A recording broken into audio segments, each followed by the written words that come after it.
தமிழக வெற்றிக் கழக தலைவரும் நடிகருமான விஜய் அவரது மனைவி சங்கீதாவுடன் பிரிந்து வாழ்ந்து வருவதாக சமீபத்தில் செய்தி வெளியானது.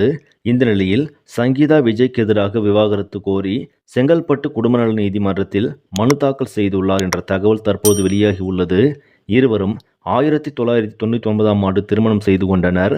அவர்களுக்கு சஞ்சனா மற்றும் ஜெயந்த் என்ற 2 குழந்தைகள் உள்ளனர். கடந்த சில ஆண்டுகளாக இருவருக்கும் இடையே கருத்து வேறுபாடுகள் ஏற்பட்டதால் விஜய் தனியாக வசித்து வருவதாகவும் சங்கீதா தனது குழந்தைகளுடன் தனியாக வசித்து வருவதாகவும் தகவல்கள் இருந்தன. சங்கீதா தாக்கல் செய்திருக்கும் மனுவில் திருமண வாழ்க்கை தொடர முடியாத அளவுக்கு மன ஒத்திசைவு இல்லை என்றும் விவாகரத்து வழங்க வேண்டும் என்றும் கூறியுள்ளார். இந்த மனு குடும்ப நல நீதிமன்றத்தில் பதிவு செய்யப்பட்டுள்ளது. நீதிமன்றம் இதை விசாரணைக்கு எடுத்துக் கொண்டுள்ளதாக தெரிகிறது. மேலும் அந்த மனுவில் சங்கீதா தன் கணவர் ஒரு நடிகையிடம் திருமணத்துக்கு மீறிய உறவில் இருந்ததாகவும் அதை பொறுத்து கொள்ள முடியாமல் தட்டி கேட்டதற்கு என்னை மன ரீதியாகவும் பொருளாதார ரீதியாகவும் துன்புறுத்தியதாகவும் அவர் தெரிவித்திருக்கிறார். இந்த விவகாரம் தற்பொழுது தமிழக அரசியல் மற்றும் திரைத்துறை வட்டாரங்களில் பெரும் பேசுபொருளாக மாறியுள்ளது. விஜய் தரப்பிலிருந்து இதுவரை எந்தவொரு அதிகாரப்பூர்வ அறிக்கையும் வெளியாகவில்லை. சங்கீதா தரப்பும் இது குறித்து வெளியில் பேசவில்லை.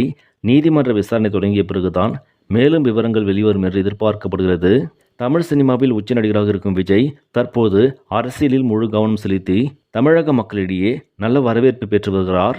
இந்த நிலையில் அவருடைய தனிப்பட்ட வாழ்க்கையில் மனைவியை பிரிந்து ஒரு நடிகையுடன் உல்லாசமாக இருந்த செய்தி தற்போது பெரும் பேசுபொருளாக மாறியுள்ளது.